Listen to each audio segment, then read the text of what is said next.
Dominer actualité matin nous pral ouais ça ensemble selon note USCIS météo t'as semblé gagner espoir pour programme Biden non pas ta éliminer net aller m'pral ba au plus détails ça me comprendre de mise à jour USCIS lui même li météo pour faire connaître y a examiner programme Biden non avant yo ta prend décision finale là responsable administration Donald Trump là yo bloqué TPS prolongation TPS pour vénézuéliens yo ça qui la guerre près de 600 000 vénézuéliens non couru m'a rappelé que Joe Biden te bail et prolongation ça même avant date expiration TPS yo arrivé une façon pour te couvrir TPS et vénézuélien deux dossiers de déportation Donald Trump là. Monsieur Zepol casse code pas bouillot qui prend pot de yo fait pot tourner pot devant et même monsieur ça a porté plainte pour Donald Trump mesdames et messieurs qui t'a dit yo pas bon pour yo dans l'armée et même monsieur ça yo porté plainte pour Donald Trump mais gars là depuis sous Jean le Campo ou el pas mais les choses sont compliquées donc un juge voit j'étais bien loin et projet de loi Donald Trump lui-même li signé pour t'a bloquer une série de aides ou de subventions fédérales. Mesdames et messieurs, il y a environ 6 militaires côte cassé et qui portent plainte pour président Donald Trump. Nous gagné porte-parole Maison Blanche là, n'a parlé de Madame Levitt et bien Madame Levitt hier t'es obligé à la défensive. Caroline Levitt, c'est lui-même qui est attaché de presse Maison Blanche, c'est lui-même qui porte-parole pour Donald Trump.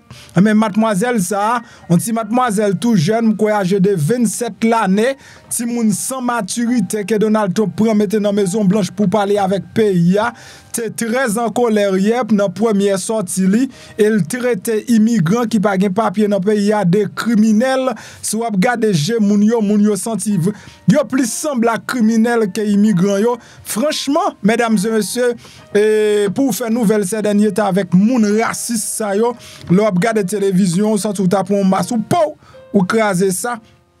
Mais en tous les cas, moi m'a vinn ba ou non l'autre gens ou mettre font titan moi m'a vini avec plus de détails. Haïs continue à mener des opérations majeures et yo pral mener opération dans 3 villes différentes dans chaque semaine. Il très important pour être informé journal créole yo parce que ou vraiment connaît qui ça qui passé dans communauté Bolakayouan parce que c'est dans 3 villes y a pied par semaine peut-être ou cap connaît qui y a dans ville Lakayoua qui next ville cap vini après m'bral bon détail là dans vidéo si là.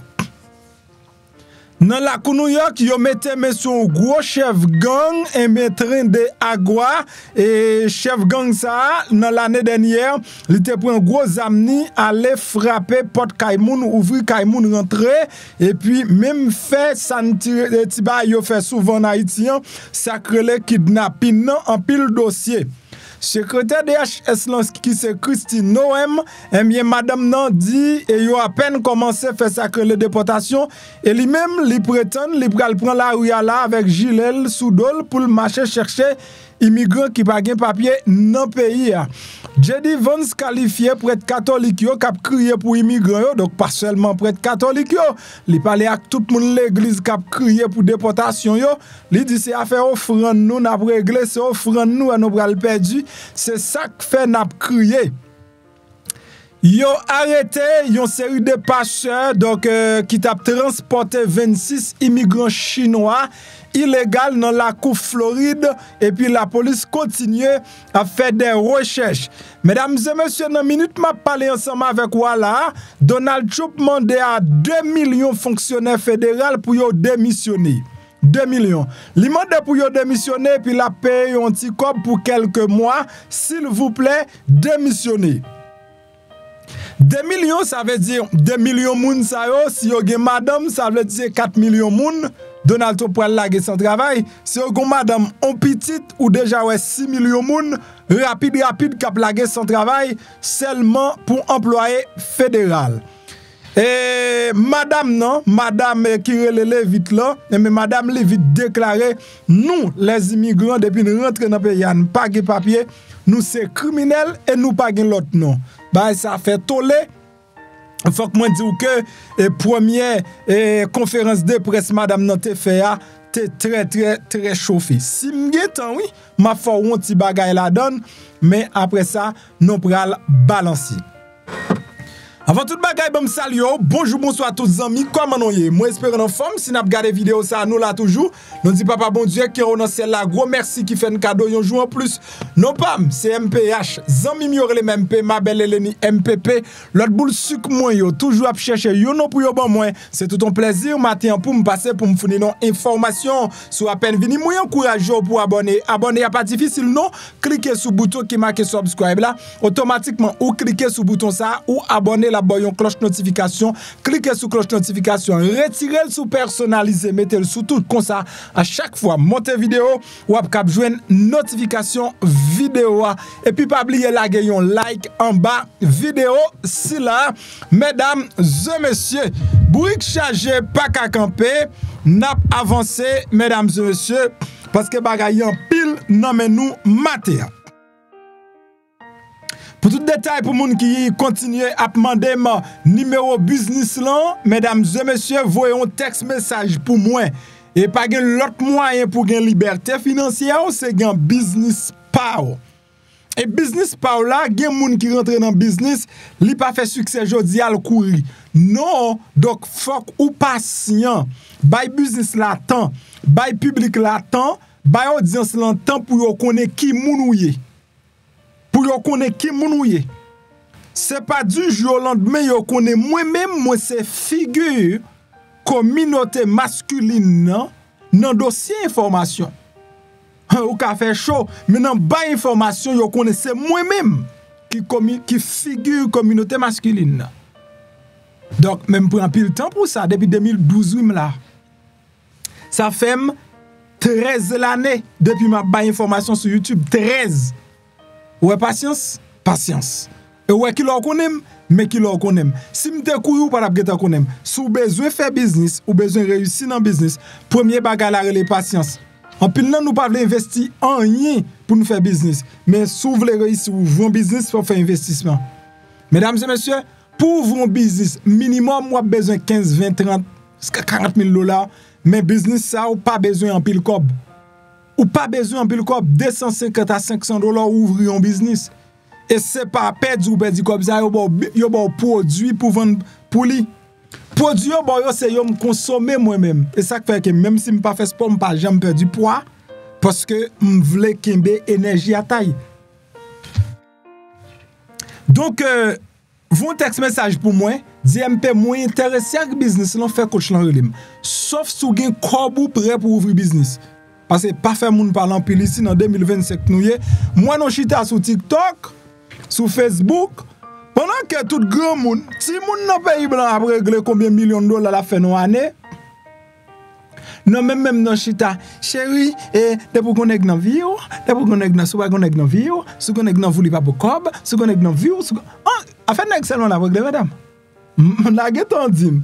Bon nèg yo vinn tellement mafia de yo a connait ou pour gen cob.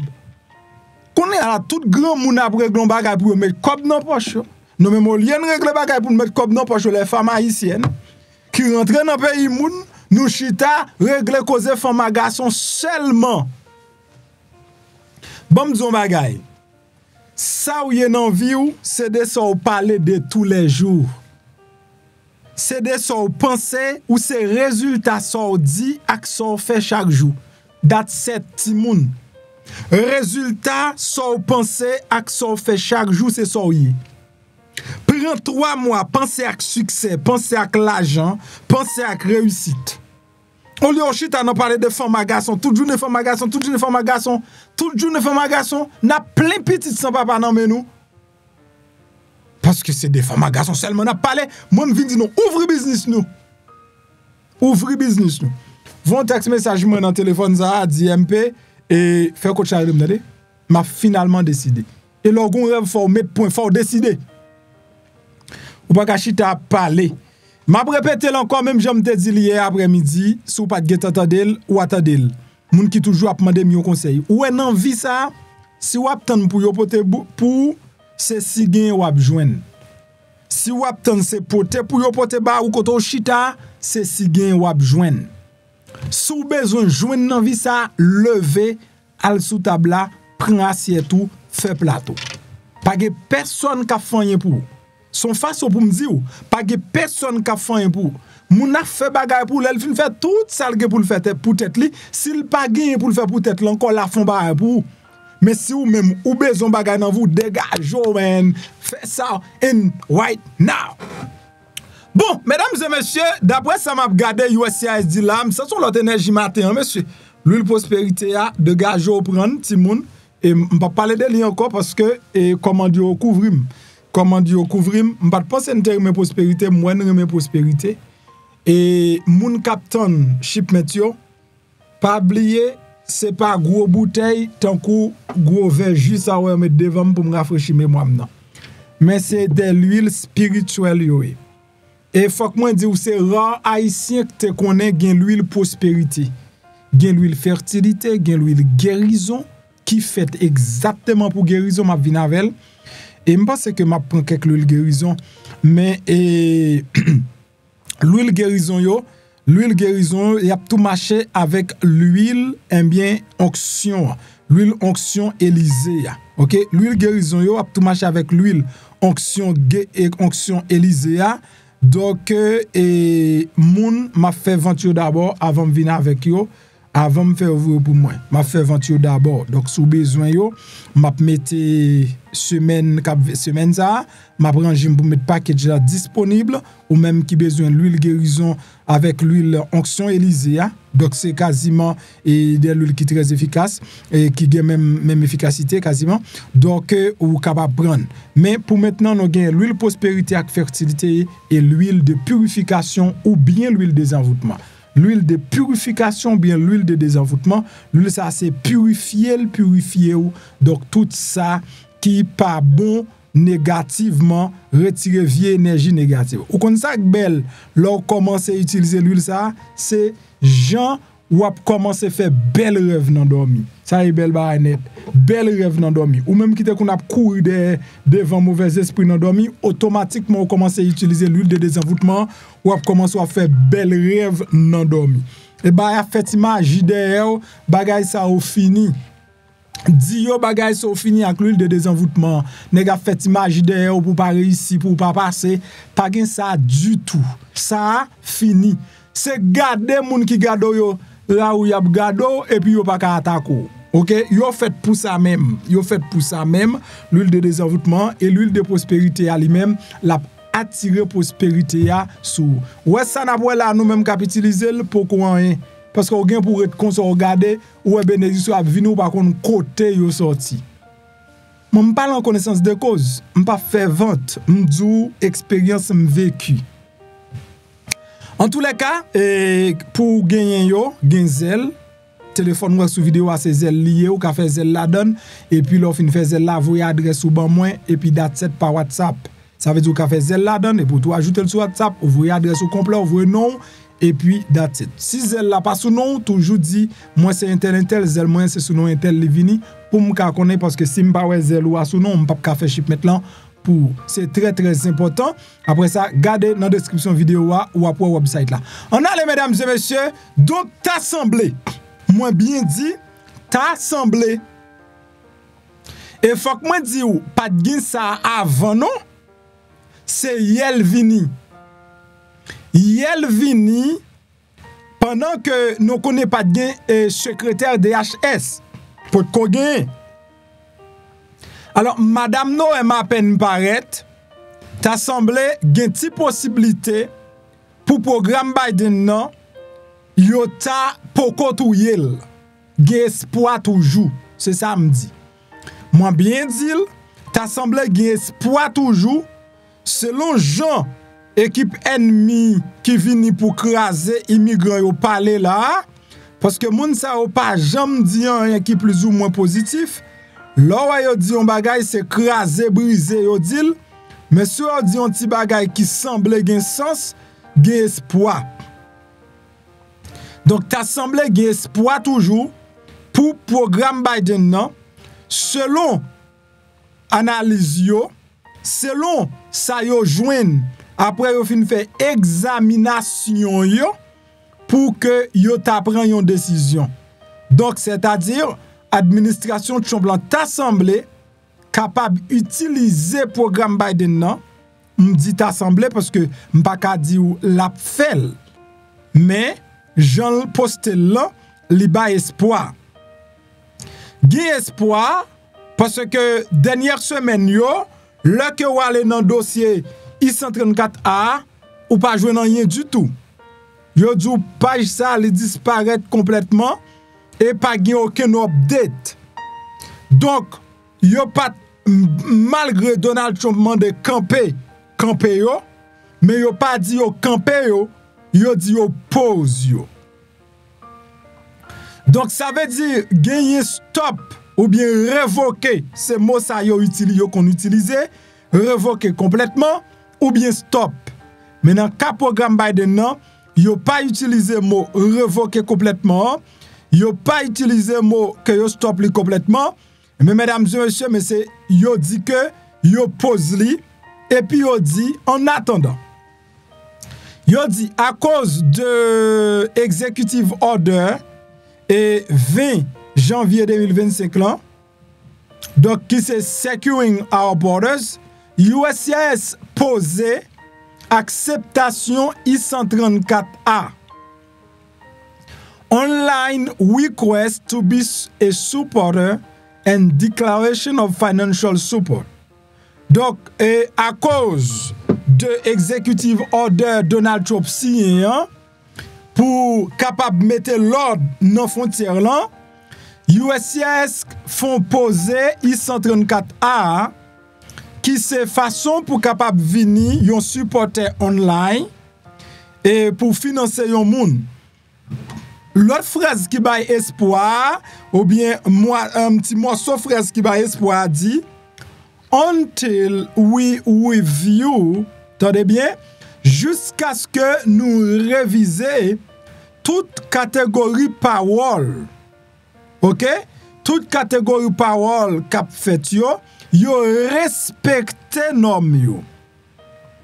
En français, elle dit en raison du décret exécutif du 20 janvier 2025 qui s'est sécurisé nos frontières, USCIS suspend acceptation formulaire I-134A qui se demande en ligne pour devenir un partisan et déclaration de soutien financier jusqu'à ce que nous examinons tous les processus de libération conditionnelle catégoriques comme l'exige le décret.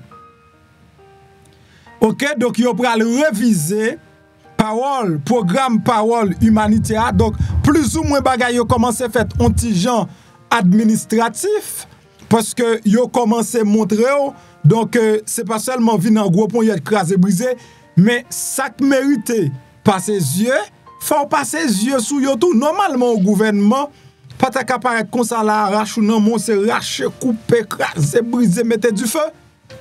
Là et ça nous est qu'a fait sous administration Trump là.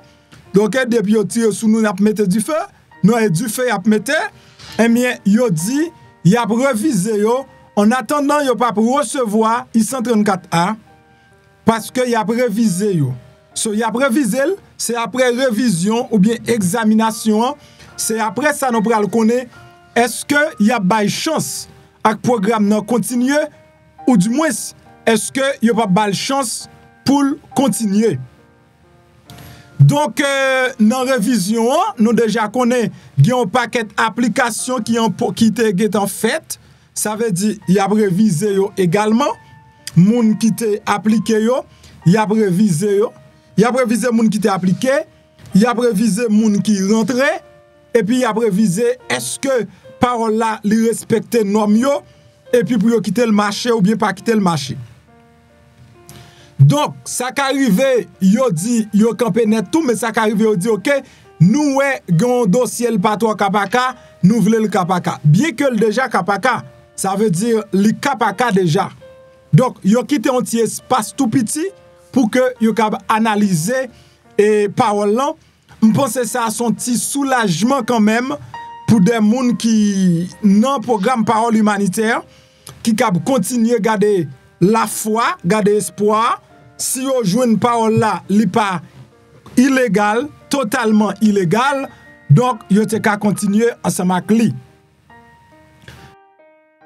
OK. OK, guys, moi te gon coupure, mais moi retourner après coupure là. Donc, Jean-Noël là, c'est que il a prévisé sur donc pour yo est-ce que y a quitté programme nan continuer ou du moins est-ce que yo pas quitté programme nan lui-même continuer. Donc si yo et li respecter principe Jean moun doit bay parole, donc si président li décide bay li, la bay li, mais en attendant donc yo bay quand même un minimum espoir parce que pas seulement disparaître programme nan sans rien dire. Donc ils ont dit quelque chose, c'est quelque chose qui a été dit hier. Ça veut dire, c'est une nouvelle qui a à peine tombé hier. Jean a regardé, c'est date 28 et janvier 2025. En parlant de parole, n'a continué avec détails, n'a continué avec information. Nous gagnons une mauvaise nouvelle pour dossier TPS yo. Donc, nous bien dit dossier TPS yo parce que Gomba qui dit gon proverbe qui dit les bab camarade ou prend du feu ou même se mettait pio à la se mettait pour là à la trempe. Donc dans cas ça moun qui gagne TPS qui pral expirer donc t'a semblé en gros difficulté. Mais entre-temps les États-Unis ont une politique actuellement là avec le gouvernement vénézuélien en politique colossale. Gon politique colossale avec le gouvernement vénézuélien, faut que nous tout pas généraliser on série de décisions gouvernement qui prend à l'égard du peuple vénézuélien car bagay yo vraiment est difficile. Et pour le peuple vénézuélien yo même, yo peut ko gen TPS qui était annulé. Nous gen responsable Donald Trump yo révoqué prolongation protection accordée par Biden à vénézuélien yo. Administration Biden non te prolongé protection et pour plus que 600 000 Vénézuéliens. Annulation et prolongation ça, li vin exposer et bien tout Vénézuélien ça yo et bien pour yo cap déporter yo. Alors faut que moi dire que Biden te bay prolongation avec Vénézuélien yo, c'est une prolongation li te bay avant même date expiration TPS vénézuélien yo te rivé. Ça veut dire son prolongation qui t'a commencé dans le mois d'avril. Dans le mois d'avril. On regarde ça dit dans New York Times. Administration Trump li révoque prolongation protection contre expulsion que président Joseph Robinette Biden Jr. l'était accordé à plus de 600 000 Vénézuéliens qui déjà présents aux États-Unis. Selon copie et une décision, New York Times lui-même lui recevoir. Hier mardi, secrétaire à la sécurité intérieure, c'est Christine Noem, lui décidé de révoquer prolongation 18 mois statut de protection temporaire qui destiné à aider des gens aux États-Unis qui pas capable de retourner en toute sécurité et immédiatement dans le pays en raison d'une catastrophe naturelle, un conflit armé. Décision ça, ils sont coup dur pour des milliers de migrants vénézuéliens qui pensaient que yo même yo t'a protégé en bas TPS là. Donc ça veut dire dans le pays Venezuela, normalement raison pour laquelle yo bay TPS, c'est si gen conflit et armé gen sécurité dans le pays. Venezuela pas gen c'est pas insécurité le problème non, faut dire que c'est dossier misère lui-même c'est gouvernement qui crée. Annulation, prolongation, ça est capable de renforcer répression de Donald Trump, non seulement contre immigrants illégaux, mais aussi contre immigrants qui l'administration Biden non, l'était autorisé à rester dans le pays. Par le passé, Trump l'était ciblé immigrants qui te bénéficient de statut de protection temporaire, qui est des immigrants qui sont dans divers pays, mais qui un petit peu plus stable dans le monde. Républicains, yo cependant, fait valoir que mesures ça yo éloigné mission initiale là qui s'était fourni un abri temporaire en cas de conflit catastrophe. Donc ça qu'a fait sorti que ça qu'a affecté peut-être nous-mêmes tout le panneau fini mais pas oublier nous-mêmes prolongation panneau nous gagnons déjà nous gagnons depuis dans juin qui sont passé donc yo même yo t'a pral gagner prolongation. Yo t'a pral gagner prolongation dans mois d'avril cap vini. Donc, normalement, c'est pas ta yo même, c'est pas ta Biden qui t'a doué et bail prolongation ça dans mois qui vini, c'est ta Donald Trump. Vous comprenez ça me dit là? Donc ça veut dire son décision qui t'a dû prendre sous administration Trump là et Biden lui-même lui prend depuis sous administration par là de manière pour protéger, pour couvrir immigrants vénézuéliens yo. Donc, dans un sens qui gagne sens tout, parce que si toutefois, il y a un TPS qui a expiré en avril, avril là pour arriver, et je dis, il n'y a pas ou même qui dirigé, ou pas qu'à prendre décision sur des gens qui pourraient gagner une situation en avril. Alors qu'on y a les démarches capables faites pour eux, est-ce que y a Kembeyo, le TPS a expiré, est-ce qu'il y a trop pas bail? Donc, ça veut dire, l'arrivée en avril, là, c'est un mérite. Et Biden apprend, même si il n'est pas au pouvoir. N'a continué avec détails, n'a continué avec information. Y'aime averti que président Donald Trump avec secrétaire de défense n'a pas de petit except. Mais monsieur ça, prend décision pour retirer une série de nègres pour casser un pas droite mais qui dans la mer. Donc il estime que yon nèg qui dans la mer et qui te fait garçon qu'on y attend qu'on soit campé là. Bah ça campé là lui-même ou bon qui ça m'ka dit m'pa dit garçon m'pa dit fille lui-même là il prétend être femme liée. Vous comprenez? Et lui-même là il prétend c'est femme liée même si elle semblait à garçon. Est-ce qu'on a qui ça non prend? Et on dit dans la mer ou pas ka yo connaît ce garçon ou tout ces femmes et pour exiger nous pour nous d'accord ou ces femmes. Là yo dit la mer nous pas accepter ça. Donc là, mesdames et messieurs, nous jouons Paul Kasseyo qui utilisait porte derrière, tourner porte devant. Eh bien, il y aurait le président Donald Trump la justice.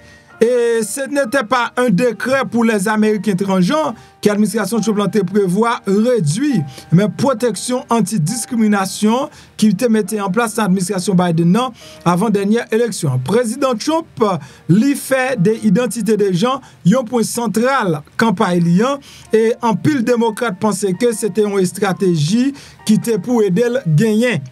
Mais au cours des 8 premiers jours de mandat là, président Trump a signé 3 décrets qui limitaient droits transgenres, étendue des domaines couverts et la crudité donc du langage qui semble porter atteinte à la personnalité. Donc Donald Trump a signé plusieurs décrets qui fait qu'on est dans le pays ça. Premièrement, nous connaissons deux sexes, masculin et féminin.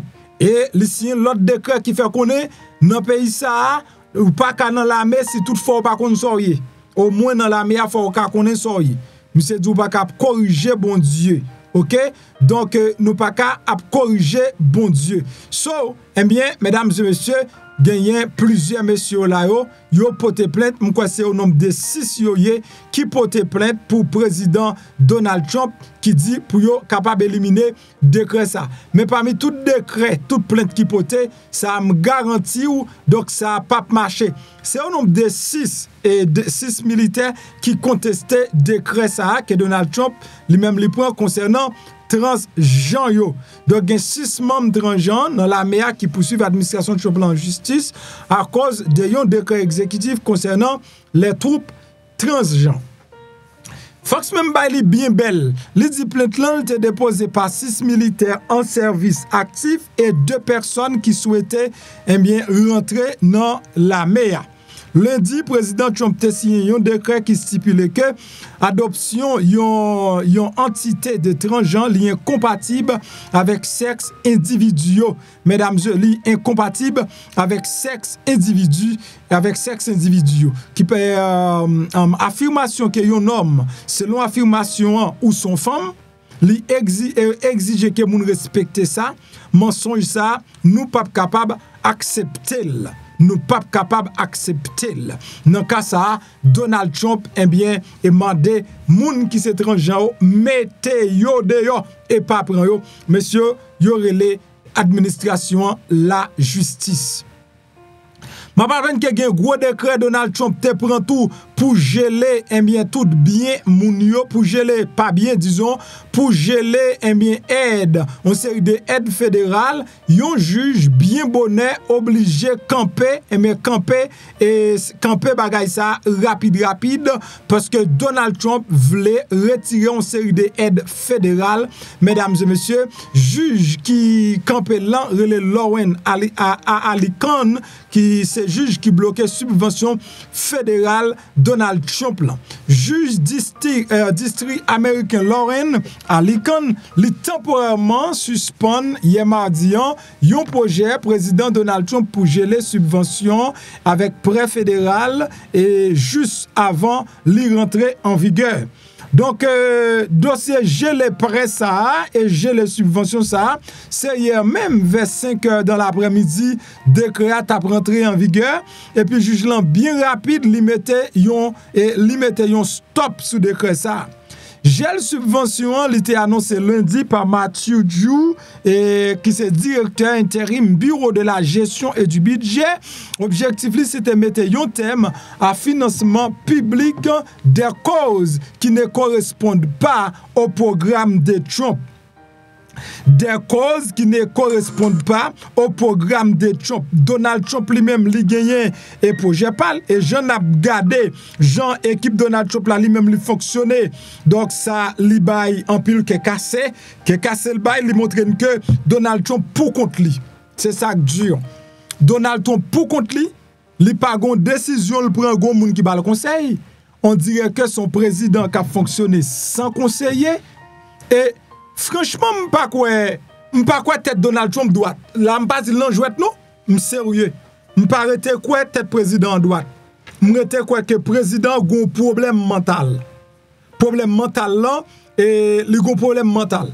Parce que on n'est pas qu'à monter président au pays ou et puis ou pour masse ou pour mato ou a craser tout ça qui t'est fait dans le pays ya. Ou a craser toute bagaille dans le pays ya. Non, objectif pour une classe qui est super riche. Pays, c'est pas seulement accumuler cob. Objectif serviteur, c'est faire un bon cob dans le budget de l'État. Mais, mesdames et messieurs, pour qui ça nous besoin de cob? En prenant bas, pour qui ça nous besoin de cob? Nous besoin de cob pour nous vivre. Les États-Unis occupent une place dans le monde là, et place li occupée, tout le monde bat le respect parce que tout le monde, quasiment le monde dépend des États-Unis. Retirer aide les États-Unis à bail à le monde entier, je pense que son bagage qui pas rentrer dans la culture pays parce que il a pour ça, elle prend tout pour le bail. So, Donald Trump lui-même, objectif par des balles, pas mettre comme dans poche, retirer. Elle pas objectif pour le faire en rien qu'à retirer comme dans poche. Ce qu'il faut savoir, Alicon li te recevoir un bref en sursis administratif après que un groupe organisation à but non lucratif de santé publique qui déposait une plainte. Yo déposé une plainte by dame non, faut que moi dise son juge et c'est Joe Biden qui te nommé également. Donc le juge a rencontré avocat ministère de la Justice, Conseil national organisation à but non lucratif avant de prononcer sursis. Organisation à but non lucratif a affirmé que gel financement a causé un préjudice irréparable à Mambio. Ça veut dire et ça Donald Trump fait la cause que Mambio pas capable de fonctionner. Yon avocat ministère de justice te fait voilà que conseil là pas prouvé yon retard dans réception fonds fédéral et a forcé au cesser activité yo qu'a forcé au cesser activité yo ou bien voyer personnel yo aller dans cas ça Alicon demandé à organisation but non lucratif yo identifier un préjudice spécifique qui causé par gel là. Je ne serai pas prêt si je ne suis pas convaincu que vous avez satisfait aux normes des ordonnances de restriction temporaire. Donc, pour annuler suspension administrative là, hier lundi. Donc, il pas annulé, il met un petit pause sous lui et le voyer organisation yo pour que y aille chercher des preuves pour venir démontrer que décision Donald Trump prend la cause des préjudices, mesdames et messieurs. Hier, c'était premier paraître madame qui relève vite là, l'aime tout ça, donc madame n'entrait en pompant. Si moun sans maturité que Donald Trump lui-même li prend, mettez dans la Maison Blanche pour venir parler avec journaliste. Là ou regarder figi ti petit là, même let poko sorti nan net ti petit là. Même let ti petit là poko bay, donc son ti moun.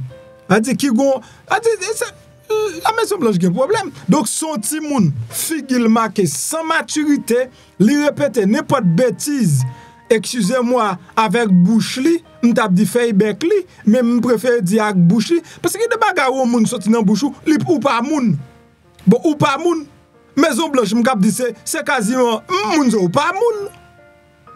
M'comprendre qu'on c'est américain, ou pas jamais immigrer aucun côté. Mais m'pense quand même ou connaît gon bagay qui les droits humains. Ou connaît gon l'autre partie dans monde là qui existait. Mesdames et messieurs, carrément, ti bête sauvage là, li dit c'est bête nous, c'est criminel, oui, immigrant qui rentre sans papier yo ye. Li dit c'est criminel yo ye, yo pa gen l'autre non, c'est criminel yo ye. C'est ça, oui, ti bête sauvage là, ti animal sauvage là, c'est comme ça le traite immigrant, oui. Comme ça le traite yo. Bon, m'tap kito autant de ti bagay dans interview là tout à l'heure. Par contre, si m'a bien temps, en attendant, bon quitte au prenti ça pour entendre comment le parler des immigrants. Ou attendez. Immigration. Of the 3,500 arrests ICE has made. Ou elle sous pression. Premièrement, garde visage li sous pression. Li pas ka kembe pression. Donc li en lait, li stressé. Carolina immigration. Of the 3,500 arrests ICE has made so far since President Trump came back into office, can you just tell us the numbers? How many have a criminal record versus those who are just in the country illegally? All of them, because they illegally broke our nation's laws and therefore they are criminals as far as this administration goes. I know the last administration didn't see it that way, so it's a big culture shift in our nation to view someone who breaks our immigration laws as a criminal, but that's exactly what they are. Est-ce que vous entendez? Carolina immigration. Secrétaire criminel a déclaré immigré des criminels. Et automatiquement, ou rentrer dans le pays, ou sont criminels. Ou sont criminels. Alors, je ne sais pas si le mot criminel l'a dit. Mais d'où sont criminels. En tous les cas, gen bagay franchement. Et lire les Caroline Levitt, alors ici on m'lage le nom mais nous et tout simplement moun qui en voûté tout oui, tout simplement moun qui en voûté. Donc le gen bagay ou dit en voûte, bagay pas sortir dans bouchou. OK, ressortissants étrangers qui envisageaient rentrer illégalement dans le pays États-Unis, yo ta doit réfléchir deux fois. C'est ça Caroline Levitt fait connaître. Donc c'est ça le fait qu'on est journaliste yo, il dit sous président ça ou y a arrêté, y a déporté. Chaque jour les Américains yo viennent plus en sécurité, les Américains sont plus en sécurité grâce aux criminels violents que l'administration Donald Trump lui-même l'a chassé dans communauté nou yo. Plus précisément, il vise souligner les récentes arrestations effectuées par Service Immigration et des Douanes en janvier, notamment arrestation en citoyen Honduras, ils reconnaissent les coupables de viol, un citoyen République Dominicaine condamné pénalement par meurtre au 2e degré. Donc, ce sont les individus odieux que cette administration expulse des communautés américaines chaque jour. Donc, et encourager agents des forces de l'ordre des États-Unis, des collectivités locales, etc., etc. J'aime te dire, si m'getan, m'ka kito otade un petit bagay de comment madame raciste là, lui-même, li t'a parlé, mesdames et messieurs. L'op gade moun yo, ou ap mande, est-ce que yo c'est moun? C'est un coup yo pensé pouvoir Donald Trump son pouvoir éternel, qui pas jamais fini, yo même yo pas jamais dans la ouyan. Yo oublié ce dernier mandat Donald Trump, Trump pas pour l'autre mandat encore. Vous comprenez? Mais le racisme ou pas vle moun c'est ou père ou cassé hein? Oui, c'est ou même la faut faire sucre, la faut faire tension, la faut faire cancer. Donc là il y a parlé des immigrants, c'est un coup wow, un poison y a valé. En tous les cas, on dit ouais yo. Et Haïti continue à mener opération yo et chaque jour et yo fait connaître que yo pral mener opération dans 3 villes par semaine. 3 villes par semaine. Agent fédéral qui chargé pour faire appliquer la loi, yo ciblé 3 villes américaines par semaine pour arrestation immigrants à grande échelle. Donc, nous avons Aurora dans Colorado, c'est lui-même qui a Nexville, il pral attaquer. Semaine ça, agent immigration custom enforcement yo avec l'autre agent fédéral qui chargé pour faire appliquer la loi, yo te concentré jeu fort sur arrestation dans Chicago dans cadre d'opération qui était débuté dimanche là et dans New York. Et côté arrestation te commencé hier mardi et fort yo pral déplacer ensuite vers Aurora pour yon l'autre opération qui pral débuter donc demain jeudi matin. C'est ça on fait connaître yo pral traverser 40 minutes de Denver Colorado dans Aurora pour yo capable faire arrestation à grande échelle. Donc à grande échelle. Donc nous gagne zone ça c'est Aurora lui-même était au centre et campagne Donald Trump yo, qui te fait connaître donc zone ça c'est pas une ville qui safe du tout. Malgré les autorités qui dans zone te fait connaître zone lui-même, il était bien sûr, il était une zone qui était assurée, mais Donald Trump te dit la vin mette base là pour arrêter immigrants. Des sources proches projet de déportation massive là pour mettre qui promettent par Donald Trump indique que bureau local haïtien à travers pays yo recevoir une instruction pour yo intensifier opération de routine yo pour yo intercepter davantage d'immigrants en bon créole. Donc Haïti a recevoir l'ordre pour arrêter plus moun. Non seulement arrêter plus moun non, yo ba yon chiffre pour yo arriver. Yo dit pipiti c'est 1200 à 1500 moun par jour, yo pral arrêter qu'on y a. Pipiti à 1500 moun par jour, yo pral arrêter qu'on y a. Gen moun qui pi près dossier qui dit bagala aller pi loin si yo pas ta même rive arrêter 1500 moun par jour yo dit que y a même pénalisé agent haïtien pour ça. Donc c'est juste dans level ça bagay yon ti jan compliqué dans domaine bien immigration dans pays États-Unis mesdames et messieurs. En conséquence et directive ça li pral cause agent haïtien yo arrêté plus moun kounye parce que pour yo arriver à quantité 1500 donc yo pral arrêter plus moun et parmi moun ça pas seulement criminel ça veut dire ça relé arrestation collatérale là yo pral faire en pile arrestation collatérale ça veut dire questionner des moun demander yo est-ce que yo gagné bagay nan me yo si yo pas gagné rien nan me yo pour tout pour yo te capable mettre yo en bas code mesdames et messieurs et déporter yo dans pays yo.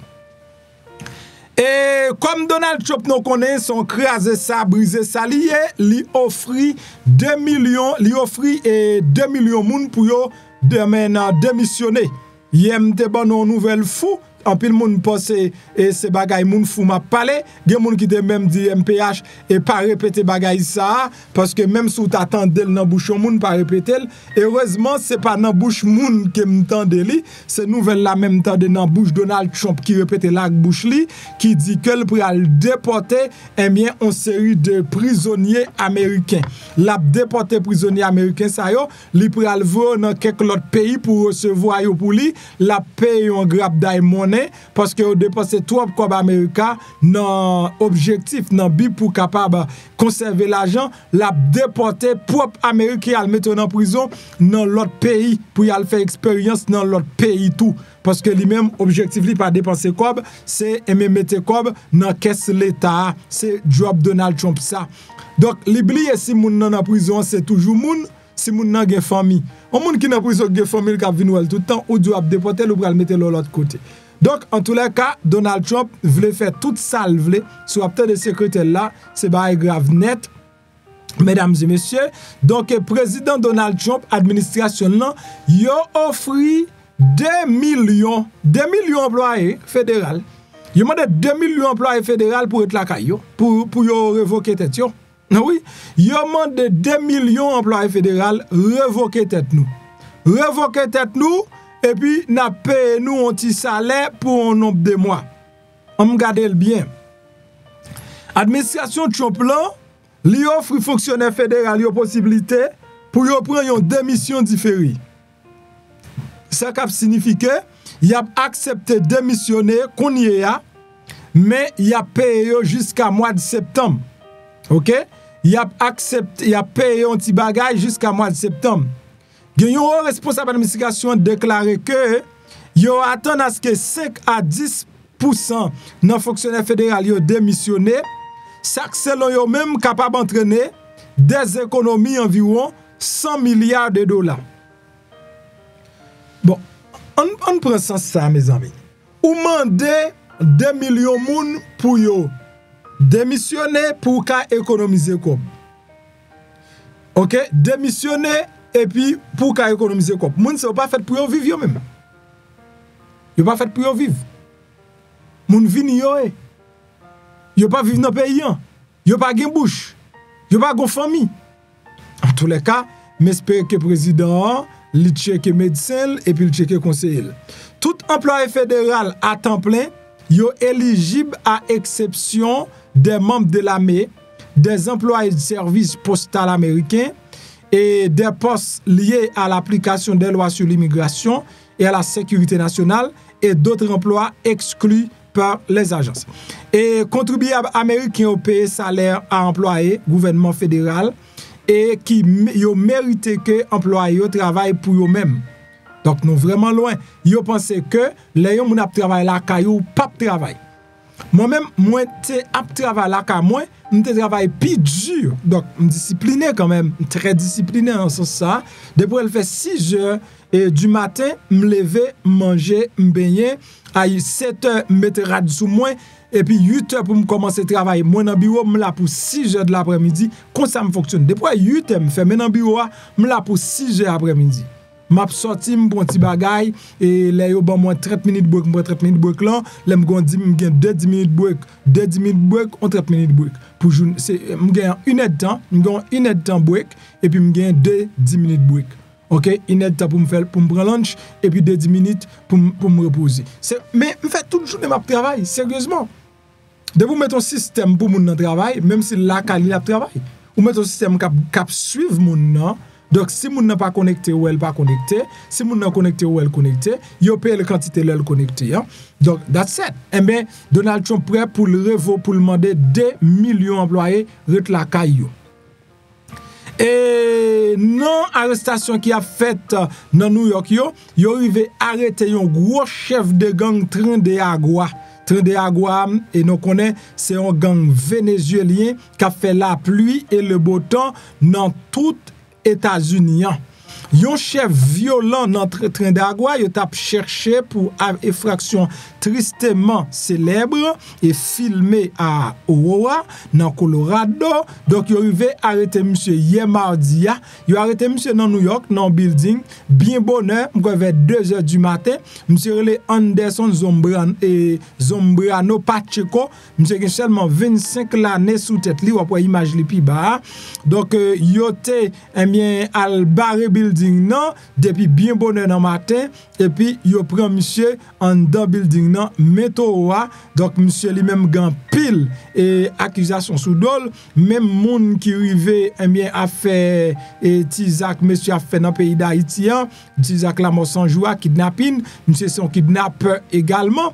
Année dernière, monsieur ça prend gros amio, y a le campé dans Colorado, dans porte yo moun a gros amio dans me yo, a frappé porte là pendant que caméra même a filmé yo, bagala te viral sur réseau social. Ouais, dans image ça, ka voit caméra qui prend monsieur, côté nèg yo y a film, côté nèg yo non porte la gros ami nan men yo et puis yo campé m'kwa c'est monsieur ça même et qui là eh bien toi lui même li en bas code kounye mesdames et messieurs son qui fait un pile bagay membre train et gang ça et qui décrit comme un chef de gang vénézuélien vicieux dans Oa qui fait objet d'un mandat d'arrêt contre lui-même pour une série d'accusations notamment enlèvement, cambriolage, menace dans Colorado. Pacheco donc est parmi suspect qui était lourdement armé, qui était filmé par une vidéo de surveillance en train de pénétrer de force dans un appartement dans Colorado juste l'extérieur de Denver dans le mois d'août passé sous administration Donald Trump là. Joe Biden nan disons. Nous avons secrétaire DHS qui c'est Christine Noem. Christine Noem dit ça nous là c'est commencement déportation yo, c'est qu'on y a pral déportation et le fait qu'on est lui-même la prend out lan tout, la mette gilet sous lit et bien pour l'arrêter immigrant. Secrétaire département sécurité intérieure, le Christine Noem, c'est lui qui promet mardi pour participer personnellement donc dans pile arrestation qu'a fait dans la rue yo. Il dit nous venons juste de nous à peine commencer, c'est ça nous avons déclaré by télévision par à Fox News, nous sommes en train de faire face au pire du pire dans ce pays. OK, au pire du pire, ça veut dire n'a prend pi mauvais parmi mauvais yo dans pays. Mais tout net c'est mauvais ou ka boire répéter même bagaille avec secrétaire Donald Trump là. Gardez Gilles. Moi me dis non, nous envahis par extraterrestres, nous envahis par mauvais jet, nous envahis par une série de moun, l'op gade moun yo marqué ouais je moun yo marqué démon. Mais Christine Noem, gade figil bien. Hein, gade figon femme, gade Gilles. Moun ça pas ta vrai moun vrai. On ne va pas voir moun, mais il faut regarder le bien. Parcourir non, parcourir. Il faut regarder le bien, parcourir, la parcourir. Mais ouais j'ai li, ouais j'ai le bien, mais j'ai. Regardez le bien pour essayer moun ça ouais. Et semble vampire. Semble vampire. Comment ça semble vampire? Vampire oui. Et pas moun non. On est vampire. Ouais vampire. Ouais, vampire. Il dit au fait commencer. Il a à peine commencé. Ça nous est là pour rien. Devant ça, on va le faire. Ça pour rien.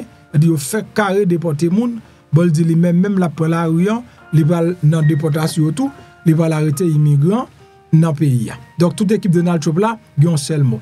J.D. Vance même, il a tellement attaqué immigrants, et bien J.D. Vance, il parlait avec père catholique, il dit père comme ça, les pères a crié pour immigrer à arrêter, c'est à faire comme offrande, père a réglé, c'est pas immigrants et offrande qui a baissé. Et dans Floride, ils ont arrêté une série de messieurs, qui ont transporté près de 26 Chinois illégaux. La police a bien arrêté près de 26 Chinois illégaux dans Floride. Et puis après ça, ils ont continué à faire un fouille dans la rue. Après, au fin, arrêté 26 Chinois.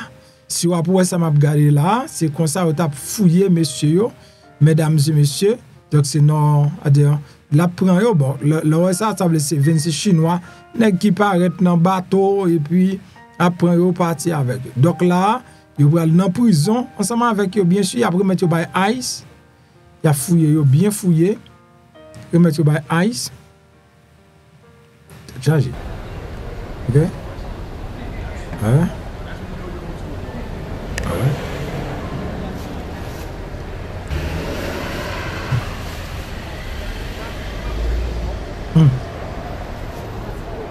Ça gagne dans la réussite, problème.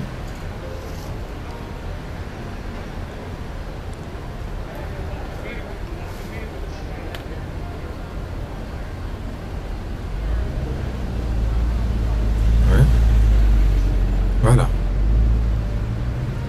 Et c'est comme ça, la police a arrêté M. Sao. Donc c'est des transporteurs qui t'ont transporté yo. Qui t'a transporté dans une situation comme ça, Jean-Barry là, pour prendre bon chinois, ou mettez et pour prendre bon chinois ou mettez dans machine pour la réaction. Il y a même hélicoptère en l'air tout qui a faibli. Oui. Bon. Pas de cause non.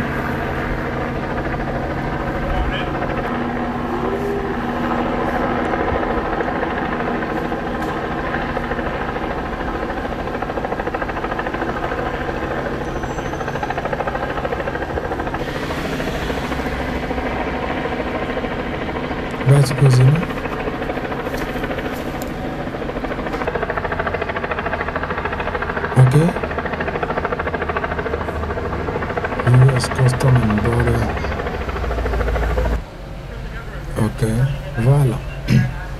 Pour le patrol, là, tu camionnettes ça a plein Par contre, c'est quelques signes, quelques coups de douette, ils ont été faits, et puis ils ont arrivé à arrêter.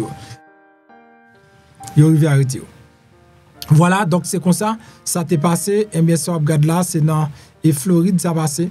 Ils ont arrêté M. Sao qui t'a transporté près de 20 immigrants chinois. Et la police Floride qui déclarait, c'est 2 camionnettes qui étaient remplies de 26 migrants chinois. Et ils ont été arrêtés hier mardi matin.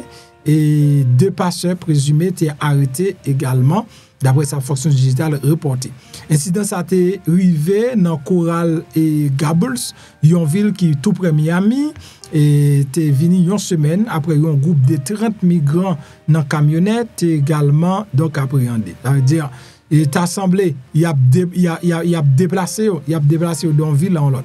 OK, il a déplacé semaine dernière il prend 30 qu'on a il prend 26 dans incident détective là et détective TAD dans département police et Gables déclaré un citoyen vigilant qui a contacté la police vers 8h du matin concernant un éventuel migrant chinois qui a transporté dans des fourgonnettes. Ça veut dire son citoyen américain qui prend le téléphone et puis il relaie la police faire connaître une série de camionnettes qui a transporté une série de Chinois.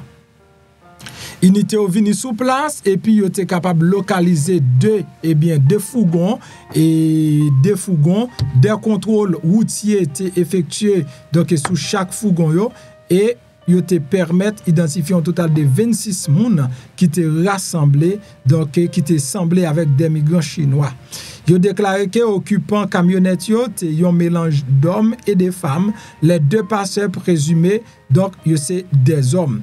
Une camionnette été arrêté et dans zone 11600 Old Cutler Road tandis que l'autre là il était arrêté dans 88800 Old Cutler Road dans Kendall. D'après ça la police lui-même t'a fait connaître mesdames et messieurs. Donc nous gain administration de plan donc j'aime te parler de ça déjà, nous pas retourner sur lui-même. So si nous avons un petit temps, nous prenons seulement quelques minutes, nous attendons comment et nous prenons ça plus important dans la déclaration Levitt Caroline, lui-même lui fait sous immigrant et puis nous plié bagage. Tant de vidéos ça jusqu'à la fin pour qu'on ait un dernier détail pour même qui besoin placer commande PAO et puis débloquer tout. Ou pas besoin de dépenser l'argent de l'autre côté non pour débloquer tout ou cap débloquer tout là ensemble avec nous. Donc en temps de Are we? Good to see all of you. It's an honor to be here with all of you. A lot of familiar faces in the room, a lot of new faces. And President Trump is back, and the golden age of America has most definitely begun. The Senate has already confirmed 5 of President Trump's exceptional cabinet nominees: Secretary of State Marco Rubio, Defense Secretary Pete Hegseth, CIA Director John Ratcliffe, Homeland Security Secretary Kristi Noem, and Treasury Secretary Scott Bessent. It is imperative that the Senate continues to confirm the remainder of the president's well-qualified nominees as quickly as possible. As you have seen during the past week, President Trump is hard at work fulfilling the promises that he made to the American people on the campaign trail. Since taking the oath of office, President Trump has taken more than 300 executive actions, secured nearly $1 trillion in U.S. investments, deported illegal alien rapists, gang members, and suspected terrorists from our homeland, and restored common sense to the federal government. I want to take a moment to go through some of these extraordinary actions. On day 1, President Trump declared a national emergency at our southern border to end the 4-year-long invasion of illegal aliens under the previous administration. Additionally, President Trump signed an executive order to end catch and release and finish construction of his effective border wall. By using every lever of his federal power, President Trump has sent a loud and clear message to the entire world.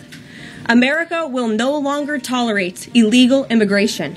And this president expects that every nation on this planet will cooperate with the repatriation of their citizens. As proven by this weekend, when President Trump swiftly directed his team to issue harsh and effective sanctions and tariffs on the Colombian government. Upon hearing, they were denied a U.S. military aircraft full of their own citizens who were deported by this administration.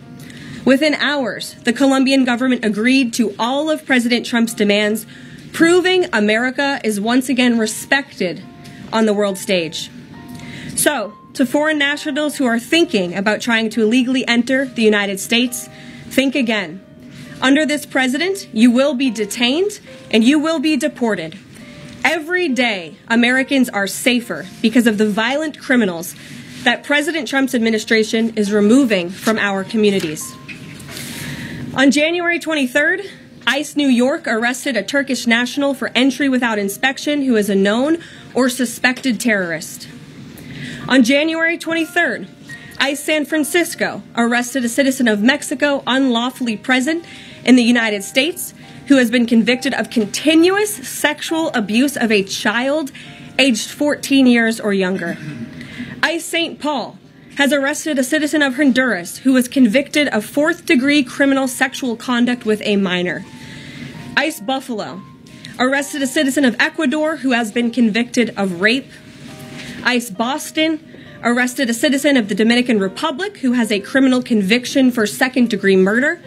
This criminal was convicted of murder for beating his pregnant wife to death in front of her 5-year-old son. And ICE St. Paul also arrested a citizen of Mexico who was convicted of possessing pornographic material of a minor on a work computer. These are the heinous individuals that this administration is removing from American communities every single day, and to the brave state and local law enforcement officers, CBP, and ICE agents who are helping in the facilitation of this deportation operation, President Trump has your back, and he is grateful for your hard work. On the economic front, President Trump took immediate action to lower costs for families who are suffering from 4 long years of the Biden administration's destructive and inflationary policies. President Trump ordered the heads of all executive departments and agencies to help deliver emergency price relief to the American people, untangle our economy from Biden's regulatory constraints, and end the reckless war on American energy. President Trump also signed sweeping executive orders to end the weaponization of government and restore common sense to the federal bureaucracy. He directed all federal agencies to terminate illegal diversity, equity, and inclusion programs to help return America to a merit-based society. President Trump also signed an executive order declaring it is now the policy of the federal government that there are only 2 sexes, male and female. Sanity has been restored. Before I take your questions, I would like to point out to all of you once again have access to the most transparent and accessible president in American history. There has never been a president who communicates with the American people and the American press corps as openly and authentically as the 45th and now 47th president of the United States. This past week, President Trump has held multiple news conferences, gaggled on Air Force One multiple times, and sat down for a 2-part interview on Fox News, which aired last week. As Politico summed it up best, Trump is everywhere again. And that's because President Trump has a great story to tell about the legendary American revival that is well underway. And in keeping with this revolutionary media approach that President Trump deployed during the campaign, the Trump White House will speak to all media outlets and personalities, not just the legacy media who are seated in this room. Because according to recent polling from Gallup, Americans' trust in mass media has fallen to a record low. Millions of Americans, especially young people, have turned from traditional television outlets and newspapers to consume their news from podcasts, blogs, social media, and other independent outlets. It's essential to our team that we share President Trump's message everywhere and adapt this White House to the new media landscape in 2025. To do this, I am excited to announce the following changes will be made to this historic James S. Brady briefing room, where Mr. Brady's legacy will endure. This White House believes strongly in the First Amendment, So it's why our team will work diligently to restore the press passes of the 440 journalists whose passes were wrongly revoked by the previous administration. We're also opening up this briefing room to new media voices who produce news-related content and whose outlet is not already represented by one of the seats in this room. We welcome independent journalists, podcasters, social media influencers, and content creators to apply for credentials to cover this White House. And you can apply now on our new website, whitehouse.gov/new media.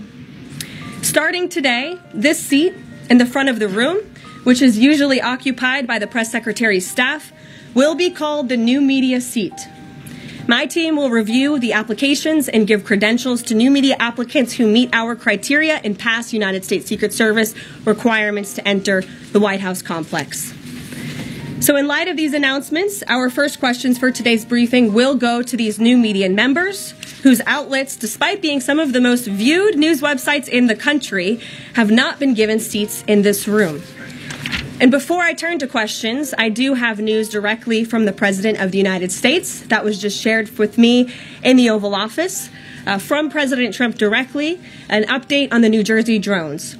After research and study, the drones that were flying over New Jersey in large numbers were authorized to be flown by the FAA for research and various other reasons. Many of these drones were also hobbyists, recreational, and private individuals that enjoy flying drones. In time, it got worse due to curiosity. This was not the enemy.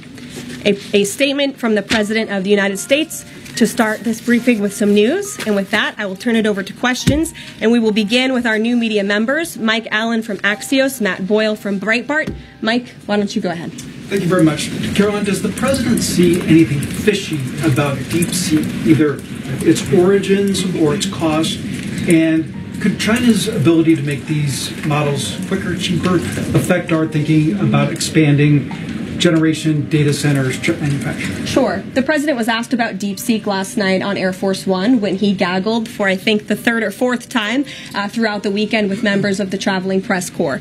The president said that he believes that this is a wake-up call to the American AI industry. The last administration sat on their hands and allowed China to rapidly develop this AI program.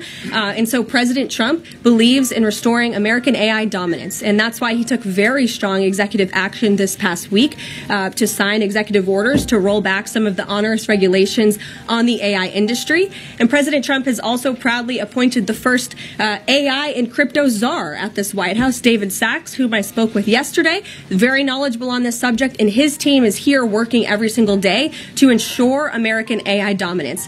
As for the national security implications, I spoke with NSC this morning. They are looking into what those may be, and when I have an update, I will share it with you, Mike. Carolyn, you say restore U.S. dominance. Is there a fear that the U.S. either is falling or has fallen behind? And how would the president make sure the U.S. stays ahead?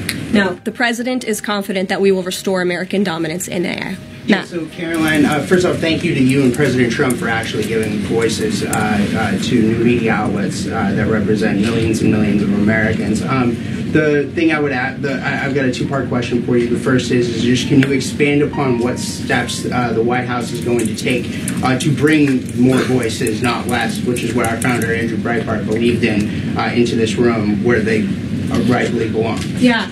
Absolutely. And as I said in my opening statement, Matt, it is a priority of this White House to honor the First Amendment. And it is a fact that Americans are consuming their news media from various different platforms, especially young people. And as the youngest press secretary in history, thanks to President Trump, I take great pride in opening up this room to new media voices to share the president's message with as many Americans as possible. In doing so, number one, we will ensure that outlets like yours, Axios and Breitbart, which are widely respected and viewed outlets, have an actual seat in this room every day. We also, again, encourage anybody in this country, whether you are a TikTok content creator, a blogger, a podcaster, if you are producing legitimate news content, no matter the medium, you will be allowed to apply for press credentials to this White House. And as I said earlier, our new media website is whitehouse.gov/new media.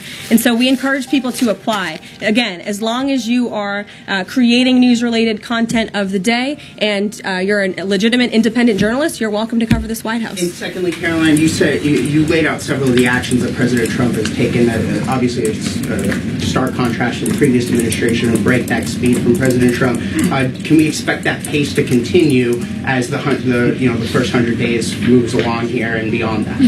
Absolutely. There's no doubt President Trump has always been the hardest working man in politics. I think that's been proven over the past week. This president has again signed more than 300 executive orders. He's taken historic action. I gaggled aboard Air Force One to mark the first 100 days of this administration, 4 p.m. last Friday, or first 100 hours rather. And this president did more in the first 100 hours than the previous president did in the first 100 days. So President Trump, I think you can all expect for him to continue to work at this breakneck speed, so I hope you're all ready to work very hard. I know that we are. Zeke Miller. Thanks, Caroline. A question that we've asked your predecessors of both parties in this job. When you're up here in this briefing room speaking to the American public, do you view yourself and your role as advocating on behalf of the president or providing the unvarnished truth that is, not to lie, not to obfuscate to the American people? I commit to telling the truth from this podium every single day. I commit to speaking on behalf of the President of the United States. That is my job. And I will say it's very easy to speak truth from this podium when you have a president who is implementing policies that are wildly popular with the American people. And that's exactly what this administration is doing. It's correcting the lies and the wrongs of the past 4 years, many of the lies that have been told to your faces in this very briefing room. I will not do that. But since you brought up truth, Zeke, I would like to point out, while I vow to provide the truth from this podium, we ask that all of you in this room hold yourselves to that same standard. We know for a fact there have been lies that have been pushed by many legacy media outlets in this country about this president, about his family, and we will not accept that. We will call you out when we feel that your reporting is wrong or there is misinformation about this White House. So, yes, I will hold myself to the truth, and I expect everyone in this room to do the same. And Caroline, just on a substantive question, yesterday the White House Office of Management and Budget directed across the board freeze, with some exceptions for individual assistance, we understand, to federal grants. It's caused a lot of confusion around the country among Head Start providers, among providers services to homeless veterans, Medicaid providers, states saying they're having trouble accessing the portal.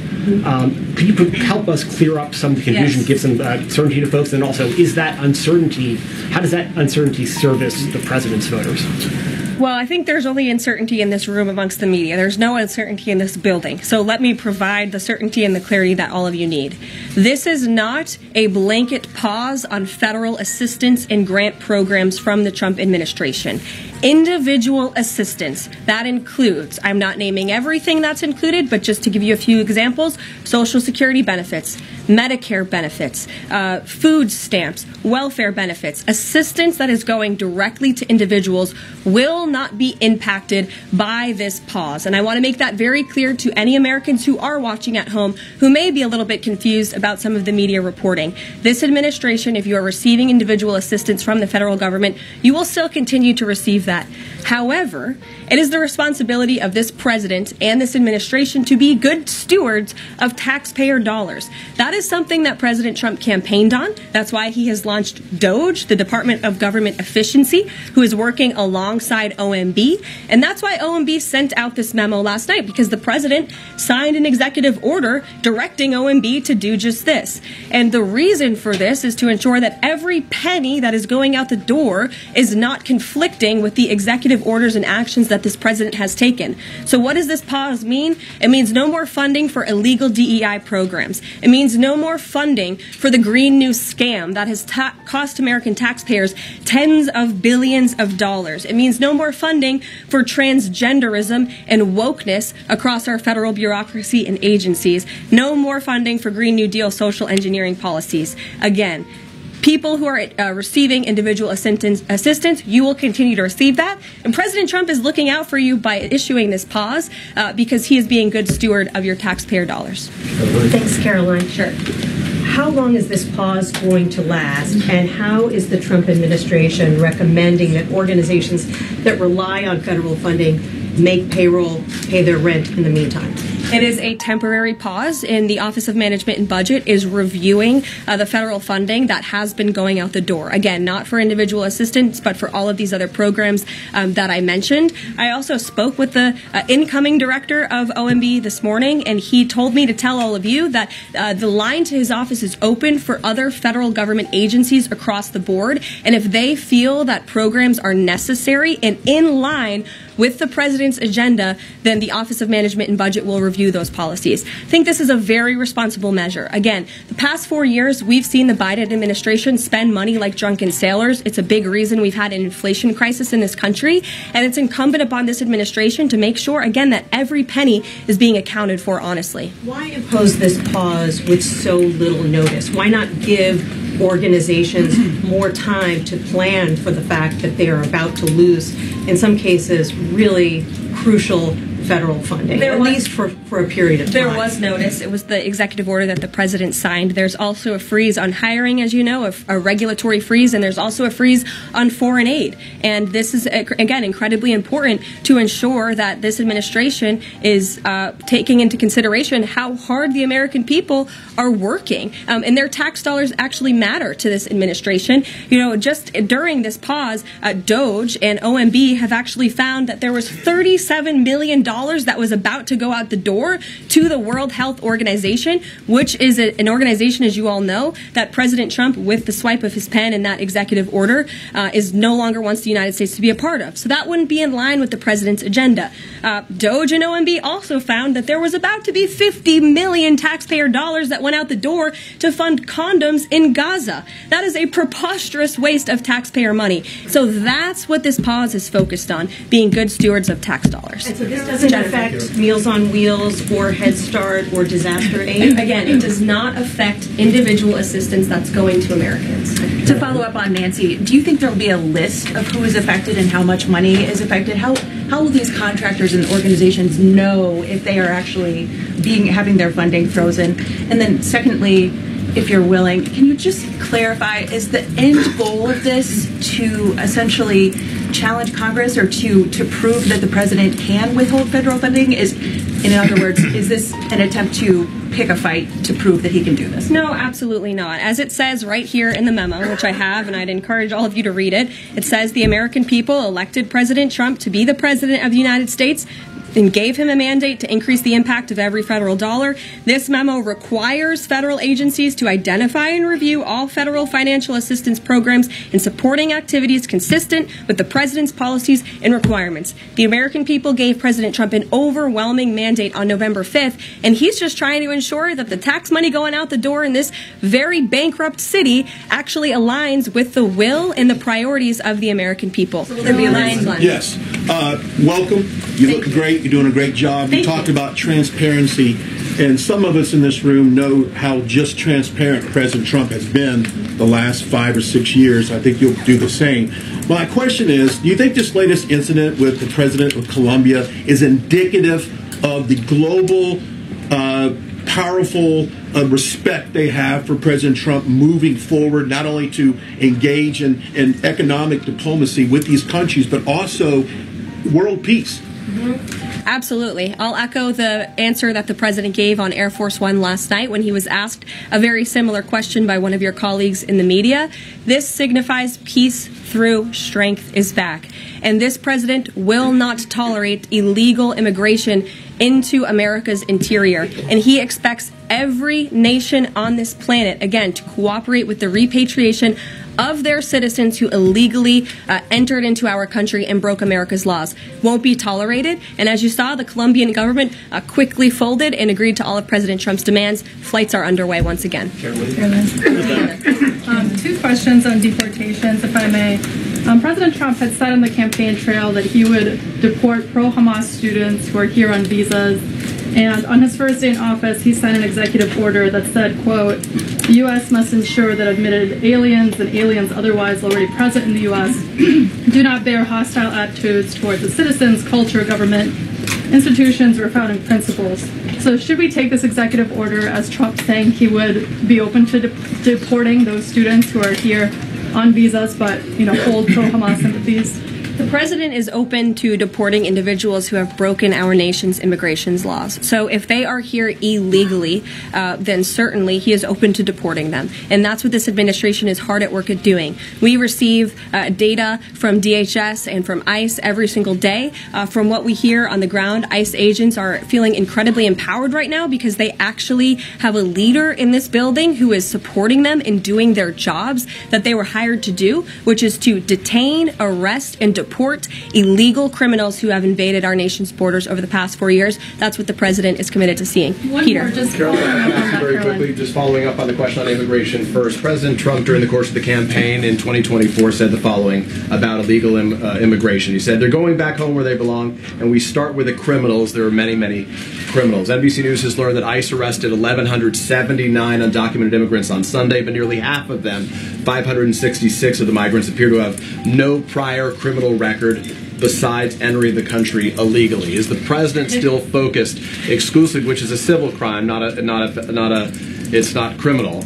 It's a federal crime. So I'm asking, though, he said he was going to focus on those violent offenders first. So is violent offenders no longer the predicate for these people to be deported? The president has said countless times on the campaign trail, I've been with him at the rallies, I know you've been there covering them too, Peter, that he is focused on launching the largest mass deportation operation in American history of illegal criminals. And if you are an individual, a foreign national, who illegally enters the United States of America, you are, by definition, a criminal. And so therefore, you are subject to deportation. I apologize for interrupting. So to be clear, violent criminals do not receive precedence in terms of the deportations taking place. The president has also said two things can be true at the same time. We want to deport illegal criminals, illegal immigrants from this country, but the president has said that, of course, the illegal criminal drug dealers, the rapists, the murderers, the individuals who have committed heinous acts on the interior of our country and who have terrorized law-abiding American citizens, absolutely, those should be the priority of ICE, but that doesn't mean that the other illegal criminals who entered our nation's borders are off the table. Understood. Then let me ask you a separate question about the confusion that still exists across the country right now as it relates to the freeze or the pause as it's described. President Trump, of course, ran one of the key policy items was that he was going to lower prices, lower the cost of everything from groceries, as he often said. But in many of the cases, it would seem that some of these moves could raise prices for real Americans on everything from low-income heating, that program, child care programs. Will nothing that the president's doing here in terms of the freeze in these programs raise prices on ordinary Americans? What particular actions are you referring to that would... I'm referring to LHEAP right now. That's the low-income heating program, for example. We can talk about... There's no clarity, so I could refer to a lot of them. We don't know what they are specifically. Can you tell us that LHEAP is not one of those affected? So you're asking a hypothetical based on programs that you can't even identify. No, what I can tell you just to be clear, since you guys haven't identified, let's do it together just for Americans at home. Medicaid, is that affected? I gave you a list of examples: Social Security, Medicare, welfare benefits, food stamps that will not be impacted by this federal pause. I can get you the full list after this briefing from the Office of Management and Budget. But I do want to address the cost cutting because that's certainly very important and cutting the cost of living in this country.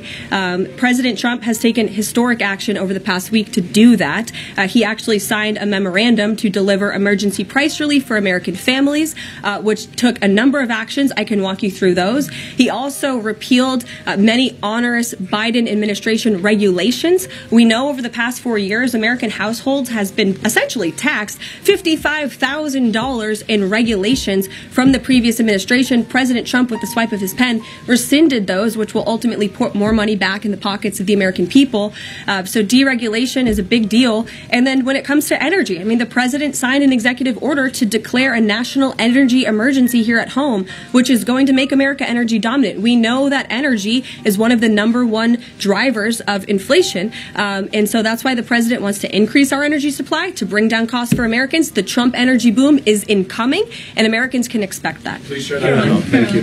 Caroline, I think some of the confusion I think may be here with this pause on federal funding. You've made it clear you're not stopping funds that go directly to individuals, but there certainly are lots of organizations that receive funding and then may pass along a benefit. Meals on Wheels, for everyone. They provide meals for over 2.2 million seniors. What is the president's message to Americans out there, many of whom supported him and voted for him, who are concerned that this is going to impact them directly, even if, as you said, the funding isn't coming directly to their wallet? I have now been asked and answered this question 4 times. To individuals at home who receive direct assistance from the federal government, you will not be impacted by this federal freeze. In fact, OMB just sent out a memo to Capitol Hill with Q&A to clarify some of the questions and the answers that all... Caroline Levitt, et puis pour nous mettre fin dans information pour matin. On fait ça bien rapide. All of you are asking me right now. Again, direct assistance will not be impacted. I've been asked and answered about this OMB memo. There's many other topics of the day. Jackie Heimer. Direct assistance, Caroline. It's going to another organization and then trickling down. Direct assistance that is in the hands of the American people will not be impacted. Again, as I said to Peter, we will continue to provide that list as it comes to fruition. But OMB right now is focused on analyzing the federal government's spending, which is exactly what the American people elected President Trump to do. And one question on immigration, Caroline, on immigration. Of the 3,500 arrests ICE has made so far since President Trump came back into office, can you just tell us the numbers? How many have a criminal record versus those who are just in the country illegally? All of them, because they illegally broke our nation's laws, and therefore they are criminals as far as this administration goes. I know the last administration didn't see it that way, so it's a big culture shift in our nation to view someone who breaks our immigration laws as a criminal, but that's exactly what they are. You made the point of the worst first. They all have a criminal record? And welcome to the briefing If they broke our nation's laws, yes, they are criminal. Yes. Thank you. On stripping security details for figures like John Bolton, Pompeo, Brian Hook, Senator Tom Cotton said that he's seen the intelligence and the threat from Iran is real for anyone who played a role in the Soleimani strike.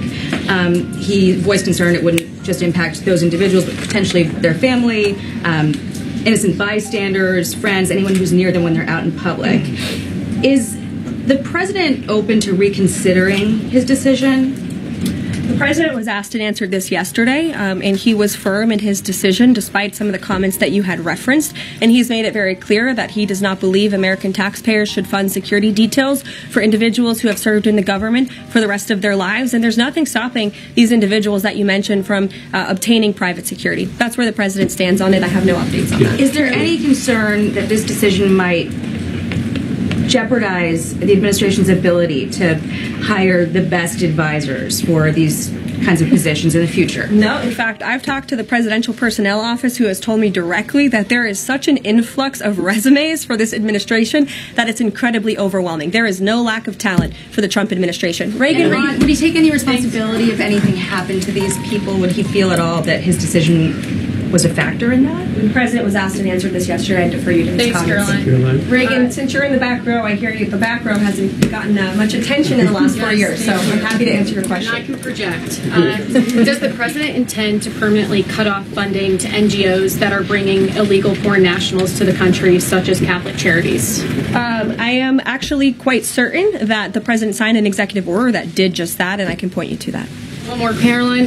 President Trump issued an executive order on increased vetting for refugees in visa applications. Right. Part of that order was considering an outright ban for countries that have deficient screening processes.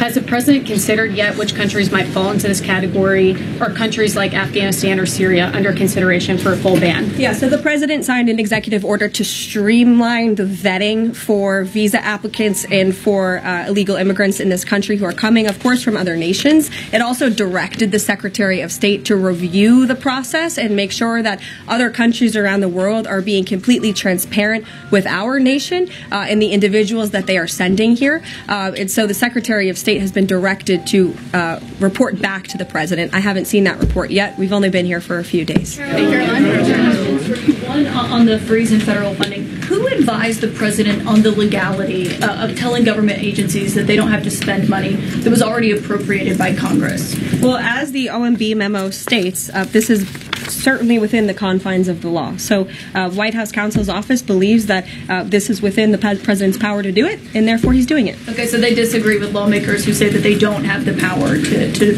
freeze this funding. Again, I would point you to the language in the memo that clearly states this is within the law. And on what happened on Friday night, the administration fired several inspectors general without giving Congress the 30-day legally required notification that they were being fired. I think only 2 were left at DHS and the DOJ. And then yesterday we saw several prosecutors, I believe 12, fired from the Justice Department who worked on the investigations into the president. As you know, they are career prosecutors, therefore they are afforded civil service protections. How is the administration deciding which laws to follow and which ones to ignore? So it is the belief of this White House and the White House counsel's office that the president was within his executive authority to do that. He is the executive of the executive branch, and therefore he has the power to fire anyone within the executive branch that he wishes to. There's also a case that went before the Supreme Court in 2020, Scala Law LLC versus the Customs,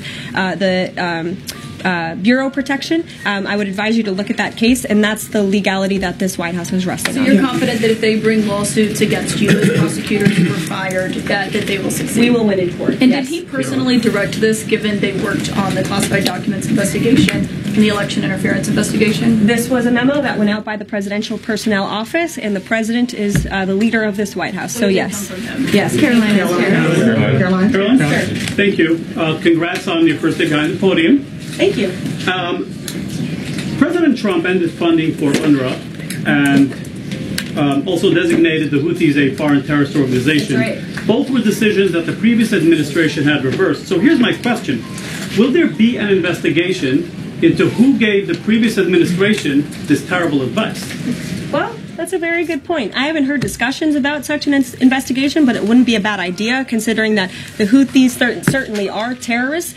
They have launched attacks on U.S. naval ships across this world, and so I think it was a very wise move by this administration to redesignate them as a terrorist group, because they are, and I think it was a foolish decision by the previous administration to do so. As for an investigation, I'm not sure about that, but it's not a bad idea. Thank you for the question. I appreciate it. Can you give us an update on the president's plan for his tariff agenda? He spoke a lot about this yesterday, and there's a couple of dates coming up that he's spoken to. Number one, February 1st, he's alluded to both the potential for tariffs for Canada and Mexico, but also China to take effect on those days. What's he thinking about that? Yeah. Should those countries expect that? Again, he was asked and answered this question this past weekend when he took a lot of questions from the press, and he said that the February 1st date for Canada and Mexico still holds. What about the China 10% tariff that he also mused about last Tuesday going into effect on the same day? Yeah, the president has said that he is very much still considering that for February 1st. Separately, yesterday he talked also about sectoral. Moi, plusieurs moun commencé relem pour ban moi témoignage qui ça ti l'huile ça yo fait pour yo. M'gen 3 bouteilles d'huile nan même là, ti 3 ti bouteilles. Et gen yon qui pi gros dans sa lot moun recevoir yo.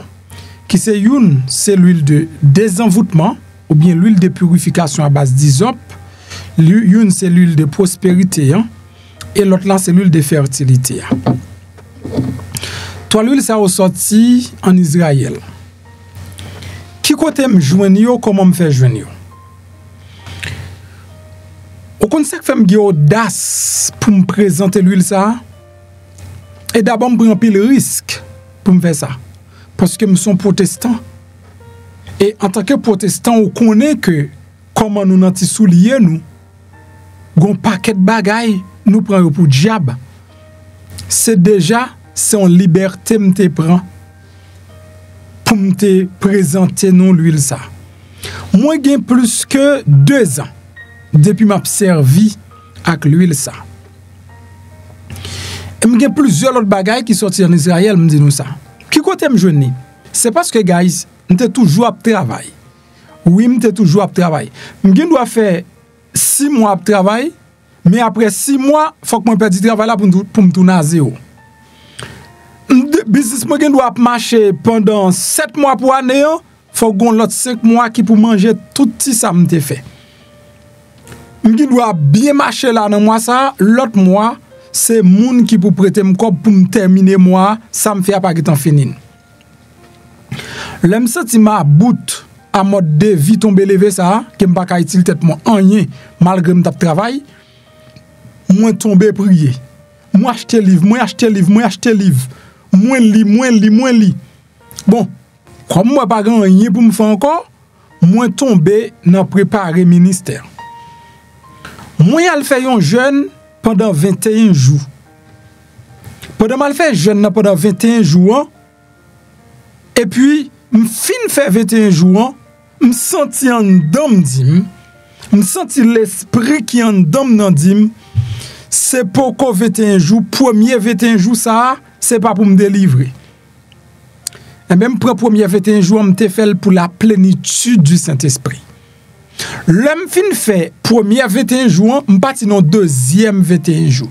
Dans deuxième 21 jours, bon Dieu commence à l'ouvrir l'esprit, me son bonne bagaille. C'est alors que moi commence à chercher moyen, chercher pas qui moyen pour me gagner cob, pas qui moyen pour me réussir, pas qui moyen, m'a acheté livre, m'a pli. Et finalement, bon Dieu ouvre l'esprit sous l'huile de désenvoûtement. Automatiquement, mon joint comme une révélation m'acheté. Mais madame, moi pas de quoi dans bagay sa yo, moun bon côté m'pa quoi ou ka utiliser l'huile sa yo, et bien me commencer à utiliser l'huile là.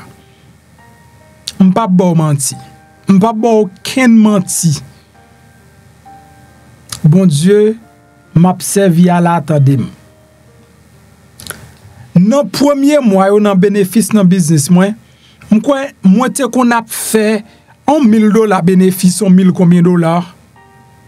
Bah la dure. Eh bien, je commence à utiliser produit ça yo avec la foi, avec confiance. Premièrement, l'huile de désenvoûtement, c'est l'imité plus utilisé parce que me senti m'envoûté. Il commençait bon résultat. Je passe 3,000. Je viens monter à 10,000. Jusqu'à ce que bon Dieu pète plafond avec moi. Sous rendement sur business moi. Le moins résultat pas moi dis pas peur même si on monde parler mal ou critiquer business pas m'pi bien pas ça. Ou protestant pareil moi ou dit m'pa ka servir la l'huile de désenvoûtement. Bon m'pi bien pas ça. Pendant même ou son protestant qui dit que ou pas violer loi yo. Mais l'huile de désenvoûtement ou dit pas pour chrétien même pi bien pas ça. Kay moi payer avant, bill moi payer avant, m'pa nan ferme. Et me senti conscience moi style clair.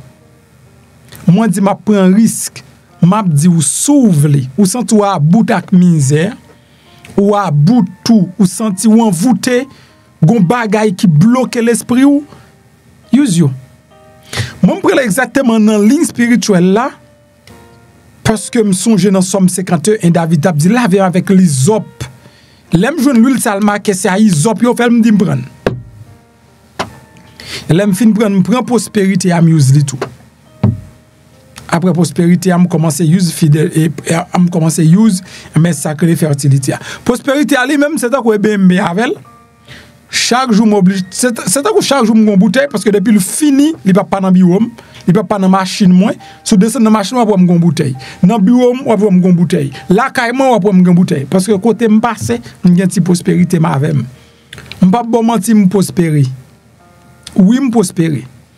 Il n'est pas bon seulement pour moun délivrer économiquement, mais socialement, spirituellement. Ou senti l'esprit pour faire, mais ou pas qu'à penser, ou pas qu'à réfléchir.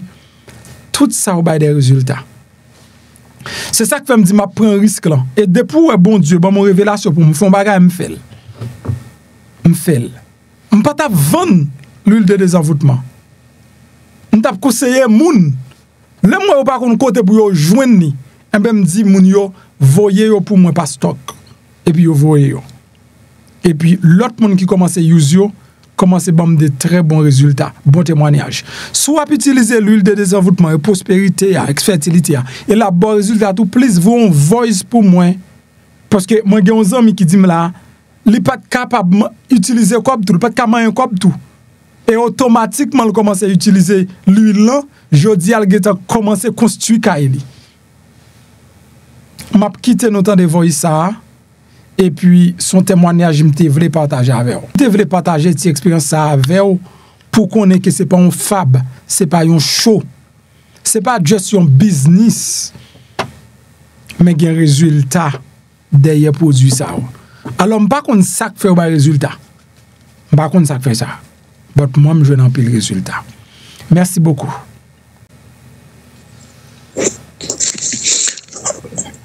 Mon cher, premier travail là, on est fruit. Premier travail là, 3 louis. Parce que Dans le pays il y a longtemps, pas de jamais une vision kay en ek me fin fait 3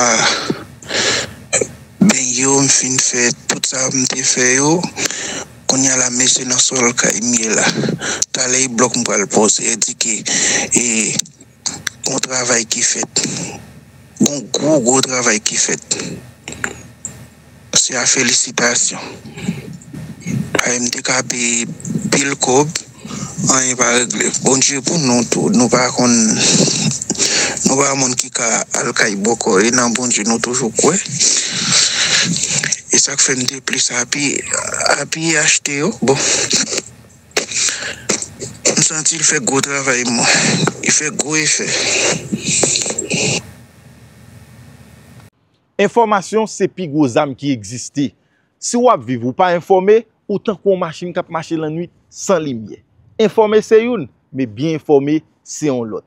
Et bien dans cas ça m'a préféré MPH01, un channel qui pas nan voye monter. Sur MPH ou pas seulement entendre mon ouais, ou pas seulement ouais non, mon gen preuve. Nous toujours tendez en pile journaliste qui voye monter. MPH pas comme ça.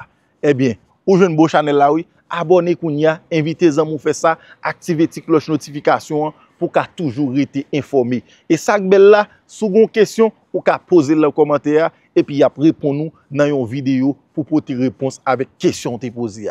MPH c'est ou lié et ou l'a toujours lié. Aïe.